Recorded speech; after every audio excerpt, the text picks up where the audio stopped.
Wheat grass juice, इसके बारे में हमने काफ़ी सुना है। ये हेल्थ के लिए बहुत बेनिफिशियल है। जैसा कि रिसर्च और स्टडीज़ बताती हैं, इसके अंदर काफ़ी सारे न्यूट्रिएंट्स प्रेजेंट हैं। जैसे बहुत सारे विटामिन्स इसके अंदर प्रेजेंट हैं, मिनरल्स प्रेजेंट हैं, vitamin A, vitamin C, vitamin B complex, vitamin E, vitamin K, ये सब कुछ इसमें प्रेजेंट है। मिनरल्स जैसे कैल्शियम हो गया, मैग्नीशियम, सेलेनियम, जिंक, आयरन, ये सब कुछ भी इसके अंदर प्रेजेंट हैं। तो जो हीमोग्लोबिन का लेवल है वो भी इससे इम्प्रूव होता है। व्हीट ग्रास हमारे डाइजेस्टिव सिस्टम के लिए बहुत अच्छा है। किसी तरह की कोई भी डाइजेस्टिव प्रॉब्लम इससे हम सॉल्व कर सकते हैं। लीवर के लिए काफ़ी अच्छा है, किडनी फंक्शन के लिए अच्छा है। डायबिटिक कंडीशंस वाले लोगों को भी व्हीट ग्रास लेना चाहिए एज अ हेल्थ सप्लीमेंट।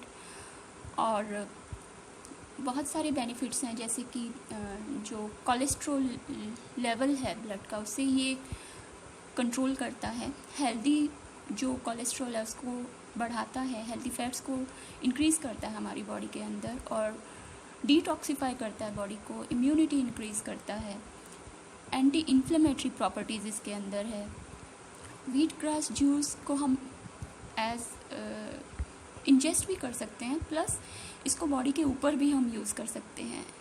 जैसे अगर किसी तरह की कोई स्किन प्रॉब्लम है तो उसके क्योर के लिए काफ़ी बेनिफिशियल है। 15 मिनट्स तक आप उसको रब करके रखो। कहीं चोट लगी है तो उसके लिए भी as antiseptic it can work. और अगर दांतों में पेन है तो वहाँ पे भी आप wheat grass as it is chew कर सकते हो, चबा सकते हो। 5-6 मिनट बाद आप उसे थूक दीजिए। सिर्फ जूस इंजेस्ट करना है, ग्रास को नहीं लेना। तो ये भी काफ़ी बेनिफिट होता है, बेनिफिशियल रहेगा टूथ पेन में भी। पायरिया जो अगर है तो उसके लिए ये हेल्पफुल है। इसके अलावा ये बॉडी वेट को कंट्रोल करता है, हाइपरटेंशन को कंट्रोल करता है। तो बहुत सारे बेनिफिट्स हैं जो कि डॉक्टर्स क्लेम करते हैं। और इसके लिए हम इसको विकिपीडिया पे स्टडी कर सकते हैं। अगर किसी स्पेसिफिक हेल्थ कंडीशन में हम व्हीट ग्रास जूस लेते हैं तो आई विल एडवाइस कि हमें फ़र्स्ट डॉक्टर से कंसल्ट करना चाहिए। डॉक्टर की एडवाइस के बाद व्हीट ग्रास जूस हमें शुरू करना चाहिए।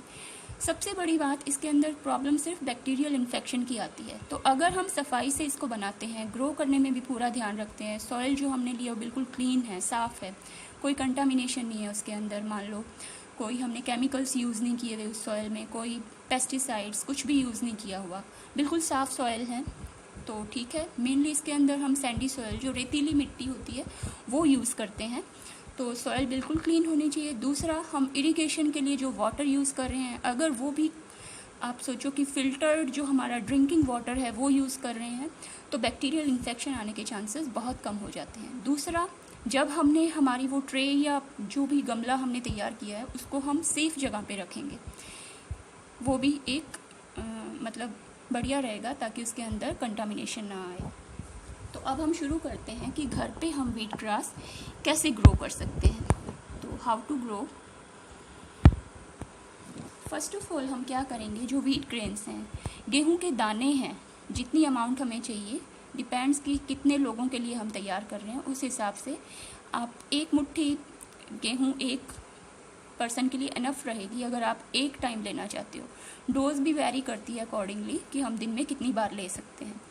तो स्टार्टिंग में तो हमें 1 चम्मच से शुरू करना है, धीरे धीरे 1 वीक, फर्स्ट वीक में इतना ही लेना है। सेकंड वीक के बाद हम थोड़ी इंक्रीज़ कर सकते हैं जो हमारी डोज है, तो दिन में 2-3 बार भी ले सकते हैं। अगर सर्दी जुकाम कुछ है तो उसके लिए भी इसको काफ़ी बेनिफिशियल बताया हुआ है। तो सर्दियों में एक तो गेहूं का सीज़न जो है वो सर्दियों का होता है, तो हम उसके लिए सर्दियों में इसको उगा सकते हैं, काफ़ी इजीली उग जाएगी। दूसरा, कुछ खाने के बाद हमें व्हीट ग्रास जूस नहीं लेना चाहिए क्योंकि इससे नोज़िया एंड वॉमिटिंग की प्रॉब्लम हो सकती है। इसके लिए बेटर टाइम रहता है कि मॉर्निंग में उठते ही हम व्हीट ग्रास जूस लें, और अगर कुछ खा लिया है तो 5-6 घंटे के गैप के बाद हमें लेना चाहिए, तो ये बेटर रहता है। तो अब हमने क्या किया है, हमने गेहूं को भिगो के रख दिया है 7-8 घंटे के लिए ताकि उसको हम जर्मिनेट कर सकें। अब हम इसे मुस्लिन क्लॉथ में बांध के रख देंगे फॉर 12 to 24 आवर्स। आजकल 12 से 24 घंटे के बीच में ये जर्मिनेट हो जाएगी। तो इतने टाइम में ये जर्मिनेट हो जाएगी, इतना एनफ रहेगा।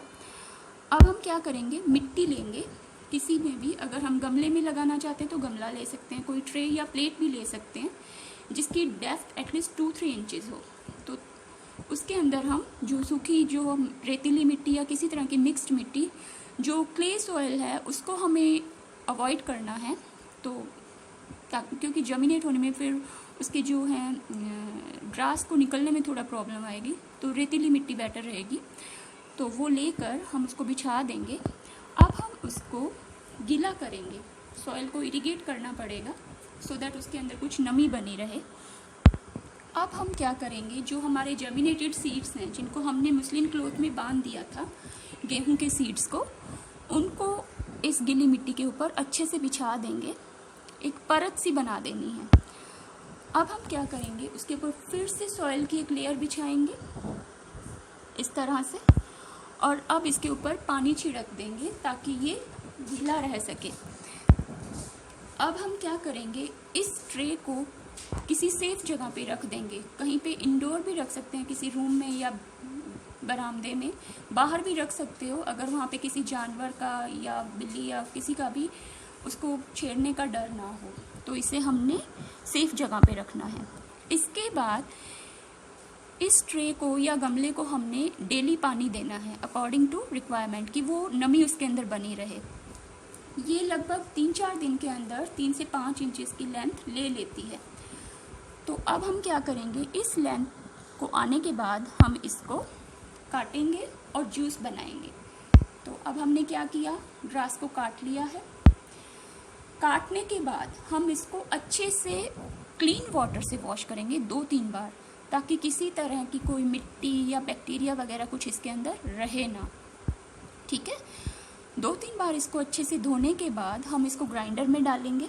ग्राइंडर में डालने के लिए हम इसको छोटा छोटा काट लेंगे।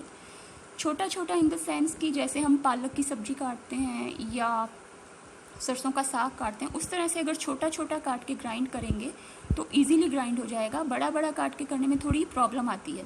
तो छोटा छोटा काट के 1 या 2 टेबल स्पून पानी डाल के अकॉर्डिंग टू रिक्वायरमेंट हम इसको ग्राइंड करके इसका पेस्ट बना लेंगे। तो इस तरह से पेस्ट तैयार हो गया हमारे पास। अब हम इसको स्ट्रेन कर लेंगे, छन्नी में डाल के इसको छान लेंगे ताकि जो जूस है वो इसको हम निकाल सके। अब इसको अच्छे से दबाकर इसका जूस निकाल लेंगे और अब ये सर्व करने के लिए रेडी है। अब हमने इसको सर्व किसी भी तरीके से ग्लास में लेके सर्व करना है। अमाउंट वेरी करती है, शुरुआत में हमने थोड़ा थोड़ा लेना है 1 वीक तक, उसके बाद इसकी अमाउंट हम बढ़ा देंगे और अकॉर्डिंगली हम शुरुआत में हम 1 बार ही लेंगे दिन में, उसके बाद 2-3 बार इसको लिया जा सकता है। ये एक हेल्थ सप्लीमेंट है, किसी भी ट्रीटमेंट को हम रिप्लेस नहीं कर सकते हैं। और इसको शुरू करने से पहले अगर कोई किसी भी तरह की हेल्थ कंडीशन है तो एक बार हमें डॉक्टर की एडवाइस ज़रूर लेनी है। So thank you. And as it is a immunity booster, तो ये कोरोना से फाइट करने में भी काफ़ी हेल्पफुल है। सो हमें इसे स्टार्ट करना चाहिए। Okay, thank you.